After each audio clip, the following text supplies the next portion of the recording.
जय हिंद बच्चों। कैसे हैं आप सब? आशा करती हूँ सब खूब स्वस्थ होंगे और खूब मन लगा के पढ़ाई कर रहे होंगे। तो आइए बच्चों, आज से हम प्रारंभ करते हैं पद्य साहित्य का इतिहास। हमने पिछली क्लासेस में पढ़ लिया है ना बच्चों, गद्य साहित्य का इतिहास हमने अच्छे से समझा है। उससे संबंधित फिर क्वेश्चन आंसर की को किया है, बहुविकल्पीय प्रश्न को हल किया है और उसके बाद लघु उत्तरीय प्रश्न को भी हमने हल कर लिया है। अब आइए बच्चों, आज से हम प्रारंभ करते हैं पद्य साहित्य का इतिहास। पद्य साहित्य का विकास कैसे हुआ, इसमें किसका किसका योगदान है, प्राचीन समय से किसने किसने इसमें योगदान दिया, ये आपका जो पद्य और गद्य है बच्चों, आपके पाठ्यक्रम का एक महत्वपूर्ण हिस्सा है। और इसमें इसमें से लेकर हमको 10 नंबर के 5 नंबर गद्य साहित्य से और 5 नंबर पद्य साहित्य से क्वेश्चन बनते हैं, आप जानते होंगे बच्चों। तो आइए अब हम आज से प्रारंभ करते हैं पद्य साहित्य का इतिहास और इसमें जानते हैं कि इसके विकास की परंपरा में प्राचीन काल से किसने किसने योगदान दिया और कहाँ के देश और विदेश के कैसे कैसे इसमें पुस्तक लिखे गए, कब कब क्या क्या चीजें घटित हुई, ये सारी चीजों को हम बहुत विस्तार पूर्वक अच्छे से समझेंगे, 1 बाय 1 करके, थोड़ा थोड़ा करके बच्चों निरंतर पढ़ते रहेंगे। तो आइए अब हम प्रारंभ करते हैं पद्य साहित्य का इतिहास। पद्य साहित्य, यहाँ पर साहित्य भी फिलअप कर लीजिए बच्चों। आप एक कॉपी बना लीजिए, वहां पर थोड़ा थोड़ा लिखिए, बहुत ज्यादा परेशान होने की जरूरत नहीं है। बस ये है कि आप थोड़ा थोड़ा लिखते रहेंगे तो आपको पिछले 1 महीने 1.5 महीने में एक बढ़िया कंटेंट आपके खुद के हाथ का लिखा हुआ तैयार हो जाएगा कॉपी में। बस उसको क्या करना रहेगा, सुबह शाम ऐसे पन्ना पलटते रहिएगा, एग्जाम टाइम में थोड़ा एक खूब रिवीजन करके बस अच्छे से अच्छा नंबर आप ले आएंगे। तो ध्यान दीजिएगा बच्चों। चलिए अब हम प्रारंभ करते हैं, देखते हैं कि हमारा जो पद्य साहित्य का इतिहास है उसकी परंपरा क्या है, लेखन परंपरा क्या है, किसका कैसा योगदान है। तो इसके आगे बढ़ने से पहले बच्चों एक थोड़ा छोटा सा रिक्वेस्ट। जी हाँ बच्चों, आप लोग जानते हैं कि चैनल को आप सब्सक्राइब कर लें और वीडियो को जितना हो सके अपने फ्रेंड सर्कल में शेयर करने का प्रयास करें और बच्चों वीडियो को लाइक भी अवश्य करें। आइए अब हम प्रारंभ करते हैं। हिंदी साहित्य के इतिहास लेखन की परंपरा अत्यधिक प्राचीन है। कैसी है बच्चों? बहुत ही प्राचीन है, आज की बात नहीं है। जिसे भिन्न भिन्न साहित्य इतिहास लेखकों ने, अर्थात बहुत सारे अलग अलग जो साहित्य इतिहास के लेखक थे, उन्होंने भिन्न भिन्न पद्धतियों से, अलग अलग तरीके से, अलग अलग सिस्टम से पद्य को लिखा है, जिसका वर्णन हम कर्मानुसार सिस्टमेटिक तरीके से बताते जा रहे हैं। तो देखिए बच्चों, सबसे पहले किसने योगदान दिया, अब हम यहाँ से समझते हैं। सबसे मोस्ट इंपॉर्टेंट क्वेश्चन बनने वाला, मोस्ट इंपॉर्टेंट, देखिए बच्चों, इस्तवार दला लितेत्यूर एंदवी एंदुस्तानी, इसको 2-3 बार पढ़ेंगे बच्चों तो समझ लीजिए याद हो जाएगा। अगर पढ़ने में कठिन लगे बस समझ लीजिएगा गारसा दातासी का ही है। क्यों? ये देखिए, इस्तवार दला लितेत्यूर एंदवी हिंदुस्तानी है ना। तो इस तरह से ये फ्रेंच भाषा में, और प्रथम इसका 2 भाग आया था बच्चों। प्रथम भाग तो 1839 में आया था और दूसरा भाग 1847 में आया था। ये किसका है बच्चों? तो गारसा दातासी का है बच्चों। इन्होंने ही साहित्य के लेखन की परंपरा की शुरुआत की, जबकि ये अपने देश के तो नहीं थे, फ्रांस के रहने वाले थे। देखिए, फ्रेंच भाषा में लिखा, यानी कि फ्रांस के रहने वाले थे। तो ये हमारे देश के बारे में कितना जानेंगे, आप खुद आइडिया लगाइए। जो हमारे देश में कभी आए नहीं हो वो हमारे देश के बारे में क्या लिखेंगे, कितना जान पाएंगे।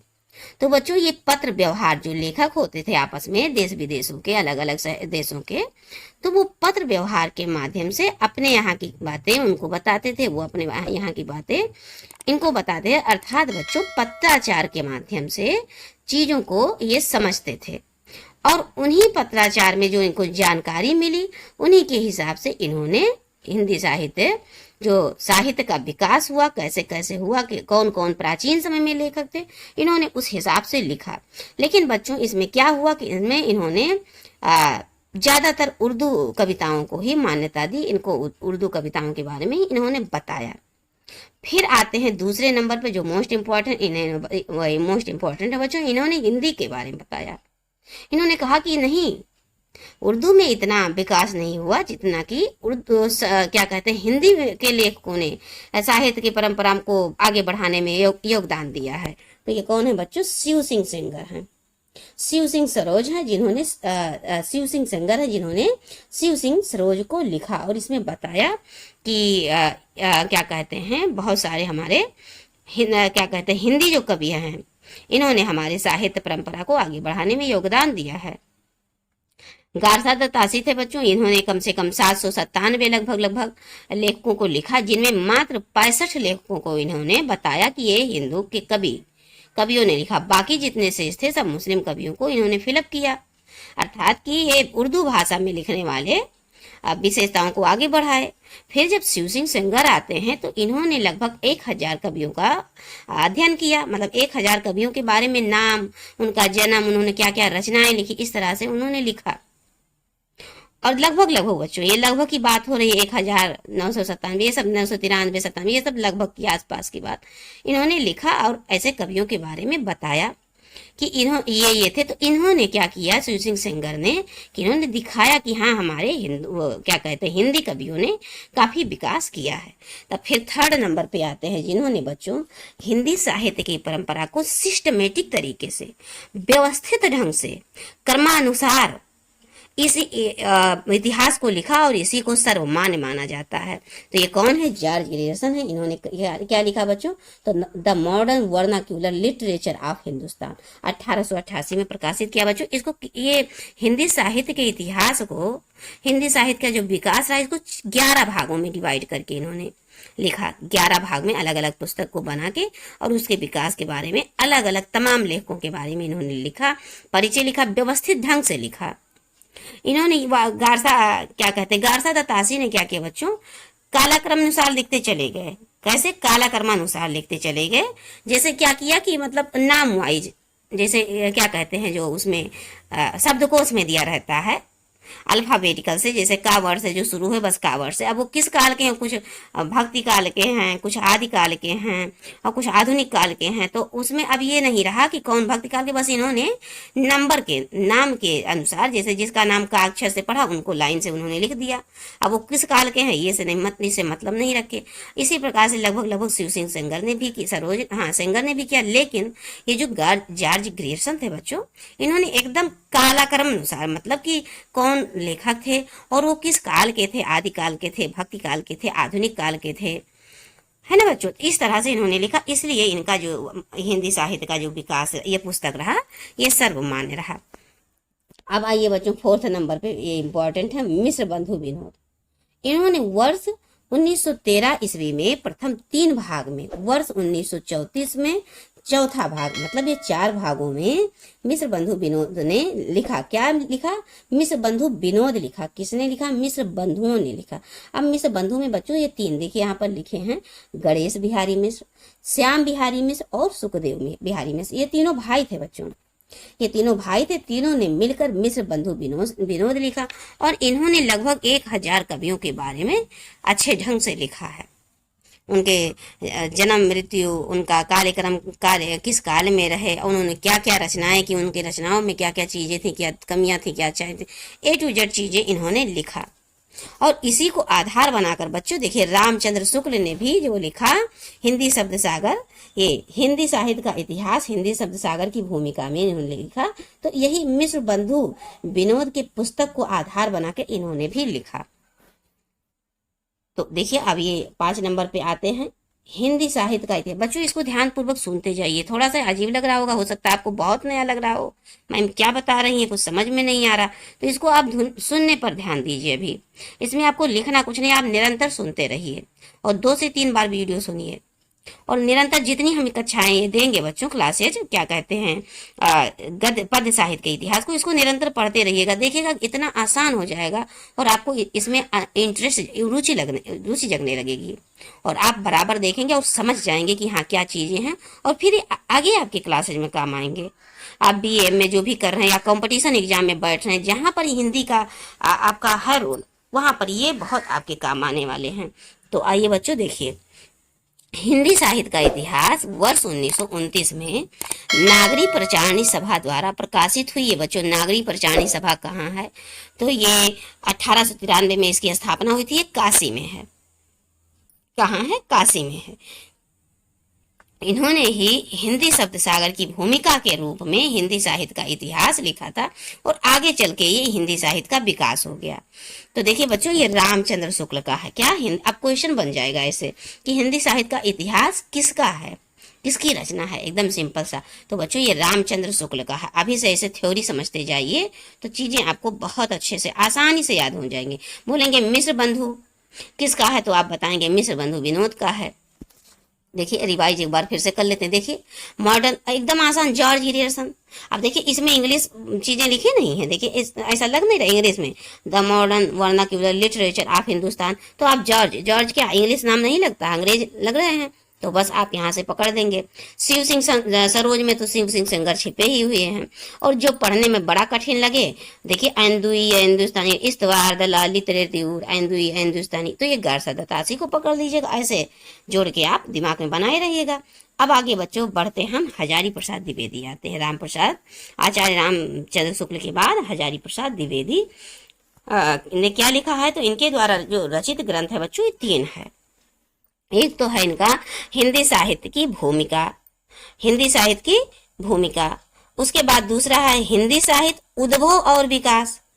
तीसरा है हिंदी साहित्य का आदिकाल। ये 3 इन्होंने लिखा, अलग अलग वर्षों में लिखा है। हिंदी साहित्य की भूमिका को इन्होंने 1940 में लिखा है, हिंदी साहित्य का उद्भव और विकास को 1962 में, और हिंदी साहित्य का आदिकाल इन्होंने 1952 में लिखा है। ये चीजें आपको ध्यान देने योग्य हैं बच्चों, निरंतर आप इस पर फोकस करिएगा। हजारी प्रसाद द्विवेदी को भी। अब देखिए बच्चों 7 नंबर पे कौन है, 7 पॉइंट देखिए। तो अब ये हिंदी साहित्य का आलोचनात्मक इतिहास, आलोचनात्मक इतिहास बच्चों 1938 में ये प्रकाशित होता है। किसका है, राम कुमार वर्मा का है, डॉक्टर राम कुमार वर्मा का है। क्या, आलोचनात्मक इतिहास, हिंदी साहित्य का आलोचनात्मक इतिहास, राम कुमार वर्मा। अब देखिए बच्चों नेक्स्ट, हिंदी साहित्य का वैज्ञानिक इतिहास। हिंदी साहित्य का वैज्ञानिक इतिहास किसका है, तो ये गणपति चंद्र गुप्त का है, गणपति चंद्र गुप्त का है। क्या है, वैज्ञानिक इतिहास है। कब प्रकाशित हुआ, 1965 में प्रकाशित हुआ। सन आपसे नहीं पूछेगा, इतना डीप नहीं जाएगा, लेकिन हाँ रचनाएं आपसे पूछ सकता है कि हिंदी साहित्य का वैज्ञानिक इतिहास के रचनाकार कौन है, गणपति चंद्र गुप्त आप लगाएंगे। अब देखिए बच्चों हिंदी साहित्य का इतिहास, हिंदी साहित्य का इतिहास डॉक्टर नगेंद्र। अब देखिए हिंदी साहित्य का इतिहास तो आपको रामचंद्र शुक्ल ने भी लिखा है, और हिंदी साहित्य का इतिहास डॉक्टर नगेंद्र ने भी लिखा है। तो बच्चों यहाँ पर सन में डिफरेंस हो जाएगा। क्वेश्चन इस तरह से एकदम फंसने वाला नहीं पूछेगा कि मतलब क्या कहते हैं कंफ्यूजन क्रिएट हो, बस साफ साफ वो पूछेंगे।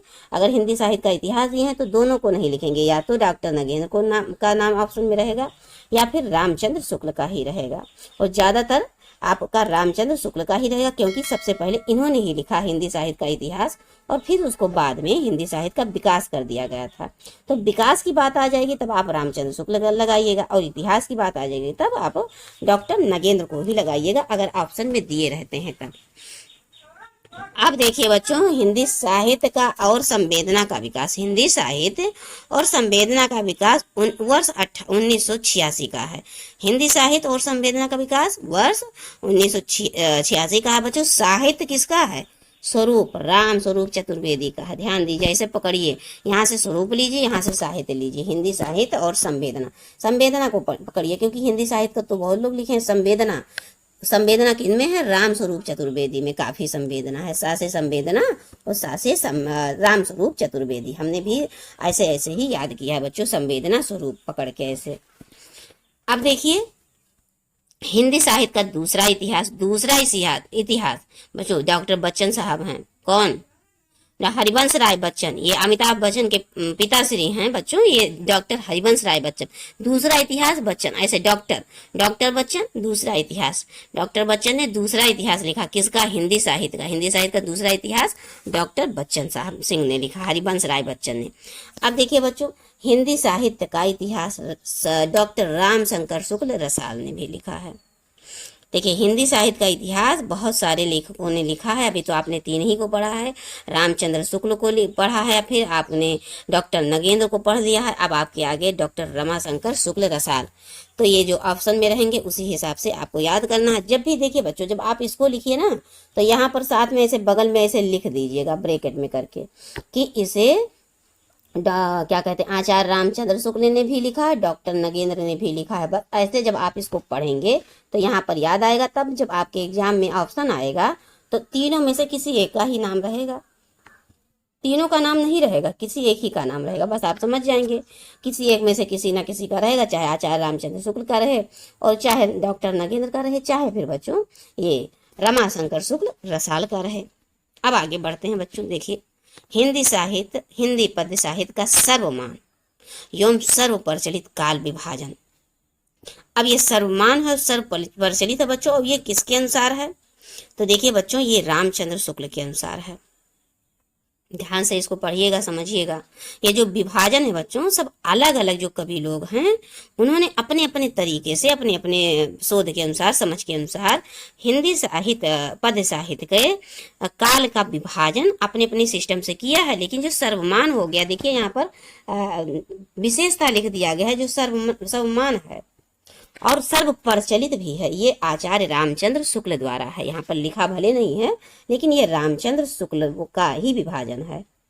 आगे इसमें लिखना आपको मिलेगा कि ये रामचंद्र शुक्ल के मतलब अनुसार ये जो दिया है बच्चों, ये रामचंद्र शुक्ल के अनुसार विभाजन दिया है। तो उन्होंने क्या क्या माना है? पहला तो उन्होंने आदिकाल नाम दिया है। आदिकाल को इन्होंने माना है 700 लेके 1400 ईस्वी तक, रामचंद्र शुक्ल ने। फिर बच्चों ये भक्ति काल को डिवाइड करते हैं। तो भक्ति काल को, ये जो मध्यकाल है बच्चों, देखिए आदिकाल, आधुनिक काल, आदिकाल और आधुनिक काल के बीच में मध्यकाल है, जिसको दो भागों में बांटा गया। एक तो पूर्व मतलब मध्यकाल के पूर्व का काल, और एक उत्तर मध्यकाल, मध्यकाल के बाद का काल। समझ रहे हैं ना बच्चों कि मध्यकाल के पूर्व का काल हो गया भक्ति काल, और मध्यकाल के बाद का जो काल आया वो रीत काल हो गया। तो इस प्रकार से ये पूर्व काल, मध्यकाल आचार्य रामचंद्र शुक्ल ने नहीं दिया है। ये जो ऊपर यहाँ पर दिया है, आदिकाल, भक्ति काल, रीत काल और आधुनिक काल, इसको आचार्य रामचंद्र शुक्ल ने दिया है। और किसी और ने इसको कहा है पूर्व मध्यकाल, और किसी और ने इसको कहा है उत्तर मध्यकाल। आगे हम पढ़ेंगे। हम अभी विशेषता रामचंद्र शुक्ल पे फोकस कर रहे हैं कि जिससे आपको चीजें क्लियर रहें। आपके एग्जाम में क्वेश्चन बन सकता है कि आचार्य रामचंद्र शुक्ल द्वारा काल का विभाजन कर्मानुसार समझाइए या कर्मानुसार लिखिए। तब आप आदिकाल, भक्तिकाल, रीतकाल, आधुनिक काल, आदिकाल, भक्तिकाल, रीतकाल, आधुनिक काल, इस तरह से 4 भागों में बांटा है।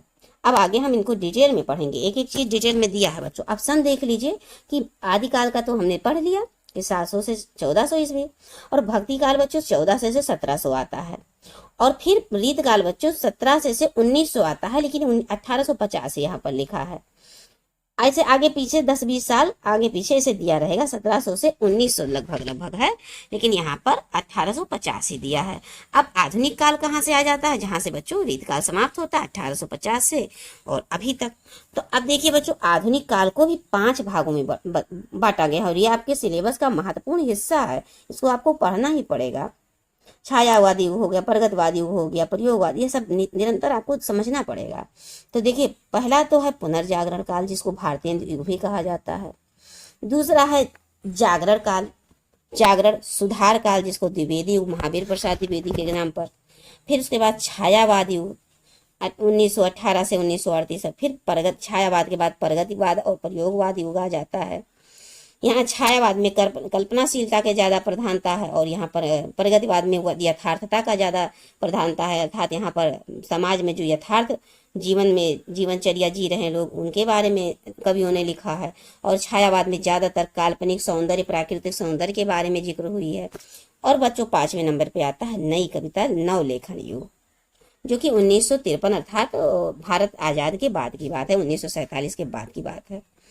तो अब इनके बारे में हम देखिए, अब यहाँ पर डिटेल है ना, अब यहाँ पर डिटेल आप विस्तार से समझिए कि आदिकाल में कौन कौन से लेखक थे और कौन कौन से लेखक ने क्या क्या नाम दिया। मोस्ट इंपॉर्टेंट है बच्चों।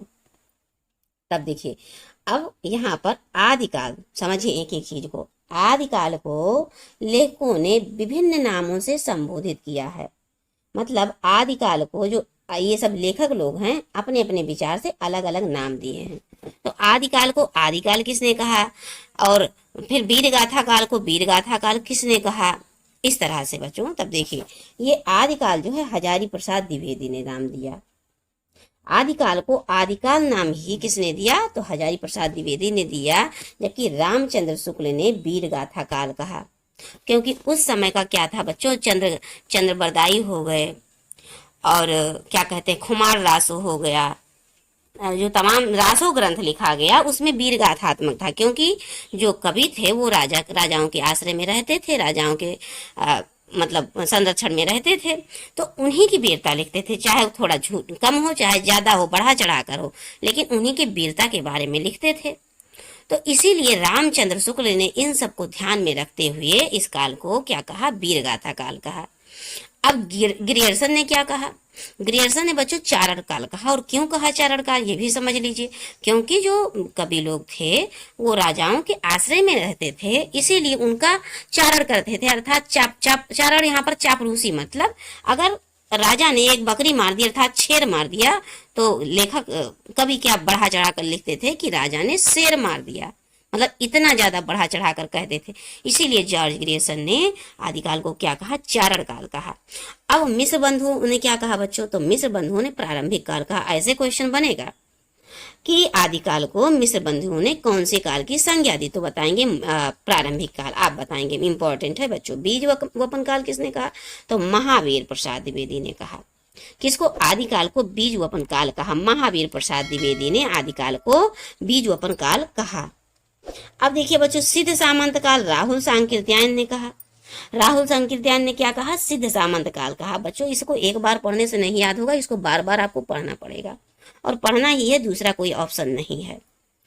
और देखिए बच्चों, अब आता है वीर काल। तो विश्वनाथ प्रसाद मिश्र ने आदिकाल को वीर काल नाम दिया। और संधि और चारण काल बच्चों राम कुमार वर्मा ने 2 नाम दिया। जॉर्ज ग्रियर्सन ने क्या कहा था? सिर्फ चारण काल कहा था, लेकिन जो डॉक्टर राम कुमार वर्मा थे उन्होंने संधि और चारण काल कहा। जॉर्ज ग्रियर्सन ने मात्र सिर्फ एक नाम दिया, चारण काल, जबकि डॉक्टर राम कुमार वर्मा ने संधि चारण काल दोनों नाम दिया। तो ऐसे क्वेश्चन भी बन जाएगा कि किस कवि ने आदिकाल को 2 नाम दिया? तो आप बताएंगे डॉक्टर राम कुमार वर्मा ने संधि काल और चारण काल नाम दिया। अब देखिए बच्चों, आदिकाल से संबंधित प्रमुख तथ्य देखते रहिए, समझते रहिए। जो आदिकाल से संबंधित जो प्रमुख तथ्य है, अब इसको हम लोग समझते हैं। धैर्य बनाते हुए बच्चों आप पढ़ते जाएंगे।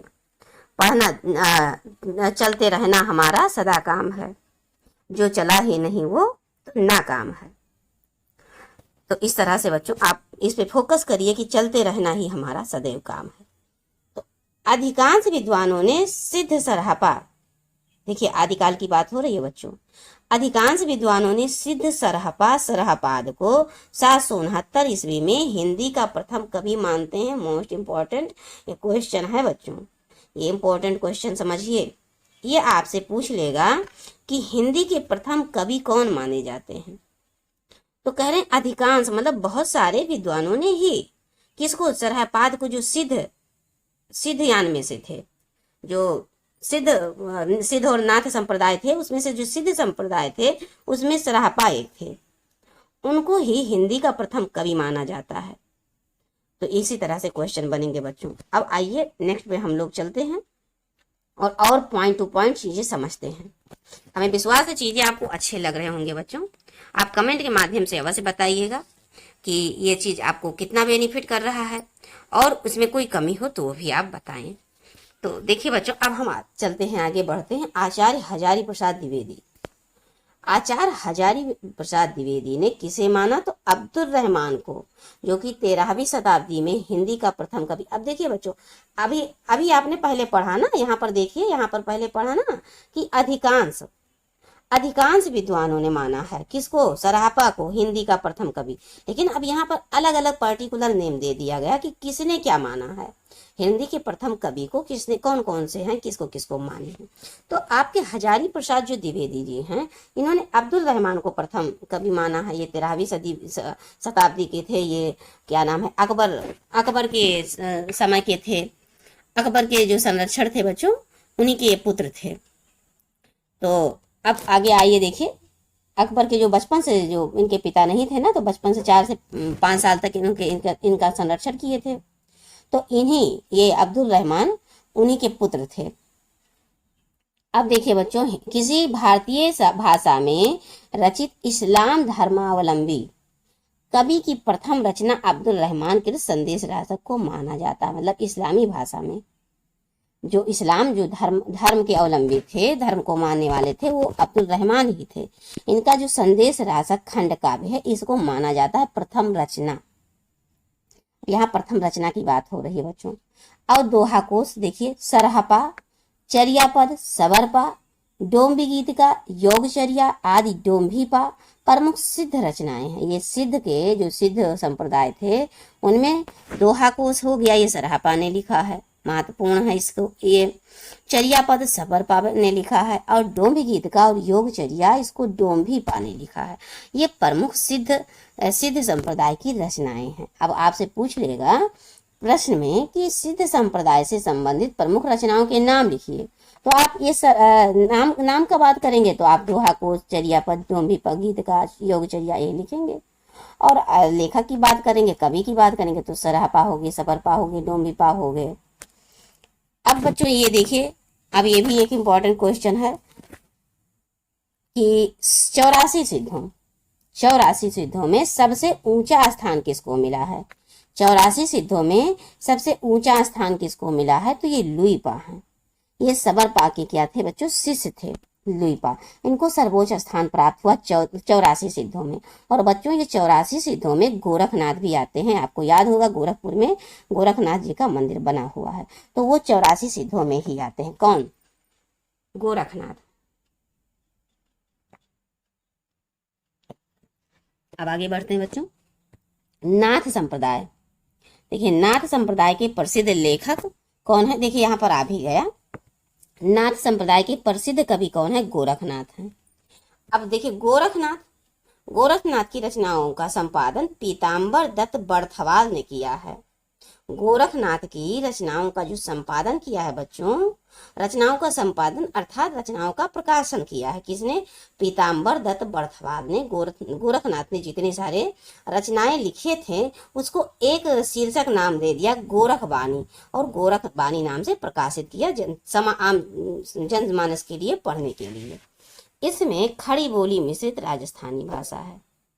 गोरखनाथ की जो रचनाएं हैं बच्चों उसमें खड़ी बोली भी है और उसमें राजस्थानी भाषा भी मिश्रित है। अब देखिए बच्चों, अभी तो आपने जैन सिद्ध संप्रदाय को देखा था, अब देखिए जैन संप्रदाय से संबंधित टॉपिक आ रहा है पॉइंट। जैन साहित्य में सर्वाधिक लोकप्रिय काव्य शैली रास है। जो काव्य शैली है जैन संप्रदाय की, जैन साहित्य की, वो सर्वाधिक लोकप्रिय काव्य शैली रास है। जैन परंपरा के सर्वप्रथम कवि स्वयंभू माने जाते हैं। और वहाँ सिद्ध परंपरा में कौन माने जाते हैं बच्चों? तो सरहपा माने जाते हैं प्रथम कवि। और ये सब जैन परंपरा के सर्वप्रथम कवि स्वयंभू माने जाते हैं। और देखिए बच्चों यहाँ पर आ गया चंद्र बरदाई पृथ्वीराज रासो को की भाषा ब्रज मिश्रित और राजस्थानी या डिंगल है। राजस्थानी को डिंगल भाषा भी कहते हैं। तो ये इसमें बताया जा रहा है कि जो चंद्र बरदाई कवि हैं इन्होंने पृथ्वीराज रासो लिखा है। तो पृथ्वीराज रासो की जो जिसमें लिखा जिस भाषा में वो ब्रज मिश्रित है और राजस्थानी है। अब देखिए बच्चों नेक्स्ट, दोहा में रचित प्रेम काव्य ढोला मारू रा दूहा 11वीं सदी के रचनाकार कल्लोल ने लिखा है। ढोला मारू रा दूहा किसने लिखा? कल्लोल ने लिखा। कल्लोल ढोला मारू रा दूहा, ये राजस्थानी भाषा का शब्द है। ये कैसा काव्य है बच्चों? तो ये प्रेम काव्य है। देखिए अब देखिए परमाल रासो आ जाते हैं। ये सब आदिकाल की ही बात हो रही है बच्चों। परमाल रासो को आलखंड भी कहा जाता है। क्या?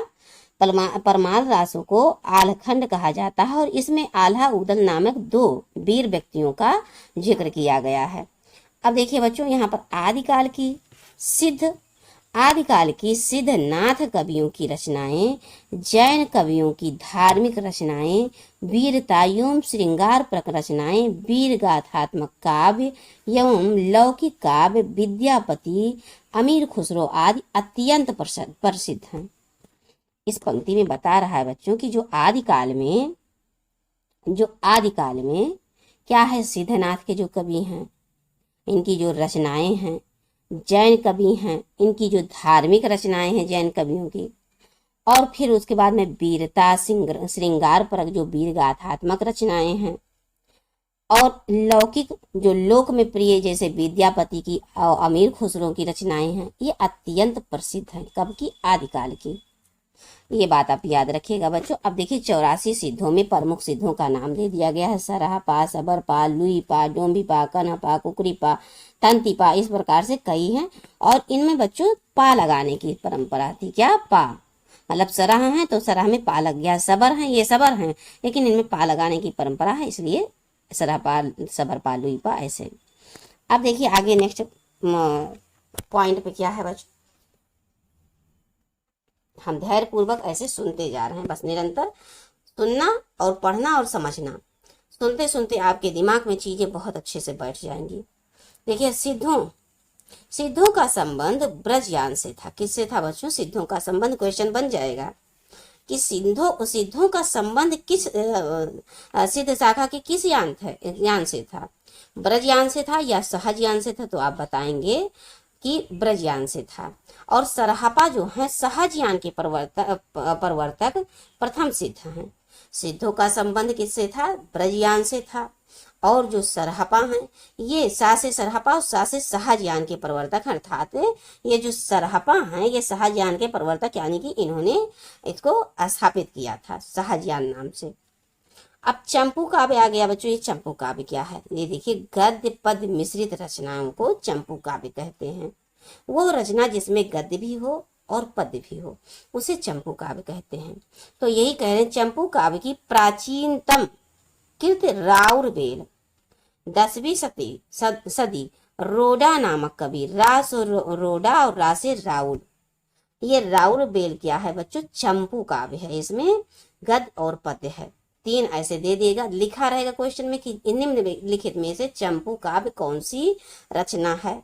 एक तो राउल बेल दे देंगे और 3 अलग दे देंगे, और आप पढ़े रहेंगे तो बताएंगे कि ये रोडा कवि की राउल बेल है, जिसमें गद्य और पद्य दोनों में लिखी गई है रचनाएं, दोनों में बातें लिखी गई हैं। अब देखिए बच्चों इसी काव्य से हिंदी में नख सिख वर्णन की श्रृंगार परंपरा आरंभ होती है। नख सिख का अर्थ लगभग यहाँ पर ये होना चाहिए बच्चों कि पैर से लेके सिर तक जो श्रृंगार होते हैं उसका वर्णन किया गया है। इसी को कहते हैं, आई थिंक इसी को नख सिख कहा जाता है। अब देखिए बच्चों हिंदी बोली के प्रथम कवि अमीर खुसरो। हिंदी बोली के प्रथम कवि अमीर खुसरो, एटा के पटियाली गांव में इनका जन्म हुआ है, अमीर खुसरो का। अब श्रृंगार रस का सिद्ध वाक कवि मैथिल कोकिल को माना जाता है। मोस्ट इंपॉर्टेंट आपको ये मिल जाएगा कि मैथिल कोकिल किसको कहा जाता है? तो विद्यापति को कहा जाता है। किस प्रकार के कवि हैं? तो ये श्रृंगार रस के कवि हैं, अर्थात इनकी रचना में श्रृंगारिकता ज्यादा प्रसिद्ध है। अब देखिए बच्चों विद्यापति तिरहुत के राजा शिव सिंह तथा कीर्ति सिंह के दरबार में के कवि थे। किसके किसके? तो तिरहुत के राजा शिव सिंह और कीर्ति सिंह, इन दोनों के दरबार में अलग अलग समयों में ये थे। और विद्यापति की प्रथम जो प्रमुख रचना है बच्चों कीर्ति लता है। ये कीर्ति सिंह के बारे में इसको विशेषता मतलब बखान किए हैं। इसमें ये भिरिंग भिरिंगी संवाद रूप में रचना किए हैं कीर्ति लता का। और किसकी विशेषता बताएं इसमें? तो राजा कीर्ति सिंह की। और कीर्ति पताका इसमें गंगा वाक्यावली और पदावली, इसमें कीर्ति पताका बच्चों और कीर्ति सिंह राजा शिव सिंह की विशेषता है। और कीर्ति पताका में कीर्ति सिंह की, राजा कीर्ति सिंह की विशेषताओं को इन्होंने लिखा है। हमने आपको बताया नहीं पहले कि पहले के कब क्या होते थे, राजाओं के आश्रय में रहते थे उनके दरबार में, तो उन्हीं के बारे में लिखते थे। बढ़ा चढ़ा कर लिखे या फैक्चुअल जो उन्होंने क्या जो भी लिखते हैं थोड़ा बढ़ा चढ़ा कर ही लिखेंगे भाई, उनके आश्रय में है तो इसी यही है कि विद्यापति ने राजा शिव सिंह के नाम पर कीर्ति लता को लिखा। उसमें भरिंग भरिंगी संवाद के रूप में उनके बारे में लिखा। और कीर्ति पताका को कीर्ति सिंह के बखान में और गंगा वाक्यावली पदावली को इन्होंने लिखा। अब देखिए जैन साहित्य के बारे में समझ लेते हैं बच्चों। आगे हमने पढ़ा कि इनकी प्रमुख विशेषता क्या है? रास है। रास परंपरा जैन साहित्य की प्रमुख विशेषता रही है। तो ये कह रहे हैं कि जैन साहित्य में रास परंपरा का प्रथम ग्रंथ जो है बच्चों वो शालिभद्र सूर शालिभद्र सूर्य की कीर्ति भरतेश्वर बाहुबली रास है। किसने लिखा है भरतेश्वर बाहुबली रास? तो ये शालिभद्र सूर्य ने लिखा है। शालिभद्र सूर्य किस संप्रदाय के कवि हैं? तो जैन संप्रदाय के कवि हैं, जैन साहित्य के कवि हैं। अब देखिए बच्चों, हम यहाँ पर ऐतिहासिक चेतना एवं परंपरा की दृष्टि से हिंदी के सबसे सशक्त इतिहासकार हजारी प्रसाद द्विवेदी माने जाते हैं। बच्चों यहाँ पर क्या कह रहा है, फिर से समझें कि ऐतिहासिक चेतना एवं पूर्व परंपरा की दृष्टि से जो हिंदी के सबसे सशक्त इतिहासकार हैं वो हजारी प्रसाद द्विवेदी जी हैं। दूसरा पॉइंट देखिए बच्चों, ये हिंदी साहित्य का वास्तविक आरंभ भक्ति साहित्य से हजारी प्रसाद द्विवेदी ने माना है। अर्थात हजारी प्रसाद द्विवेदी ने क्या कहा कि जो भक्ति साहित्य का आरंभ हुआ है वो हिंदी साहित्य का वास्तविक आरंभ हुआ है। कहाँ से? भक्ति साहित्य से। हिंदी में गेय पदों की परंपरा सिद्धों से शुरू हुई, अर्थात सिद्ध संप्रदाय ने जो हिंदी में मतलब गा गा कर पदों की परंपरा की शुरुआत की वो सिद्धों ने शुरुआत की। अब यहाँ पर देखिए बच्चों, थोड़ा सा और रह गया है। हिंदी में दोहा चौपाई की परंपरा सरहपा से प्रारंभ हुई। मोस्ट इंपॉर्टेंट क्वेश्चन आपसे पूछ लेगा ये क्वेश्चन कि हिंदी में जो दोहा चौपाई की परंपरा की शुरुआत किसने की या किसके द्वारा हुआ? तो सरहपा से शुरुआत होता है। अब देखिए बच्चों, ब्रजबुली लास्ट देख लीजिए यहाँ पर। ब्रजबुली जो बंगाल असम में ब्रज भाषा से प्रभावित बांग्ला एवं असमिया भाषा है।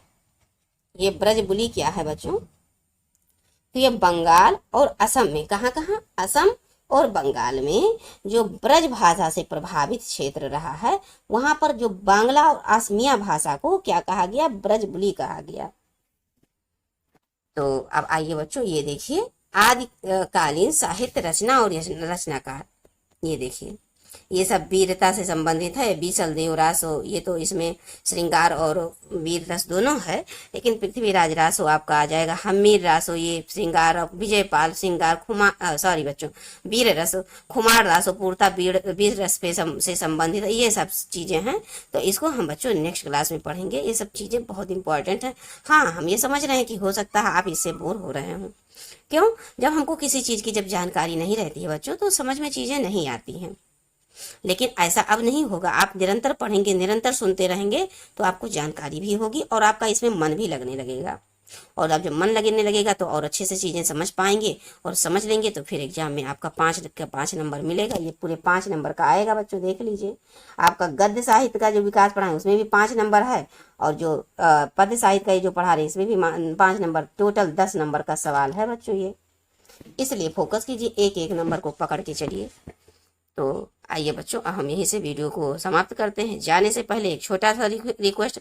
जी हाँ बच्चों, आप जानते हैं कि क्या हम कहना चाहते हैं। आप वीडियो को सब्सक्राइब करें और अन्य बच्चों में, अपने फ्रेंड सर्कल में इसको सेंड करने का प्रयास करें, और वीडियो को लाइक भी करें बच्चों, और अपनी बातें कमेंट के माध्यम से अवश्य बताइए। तो वीडियो समाप्त करते हैं बच्चों। जय हिंद।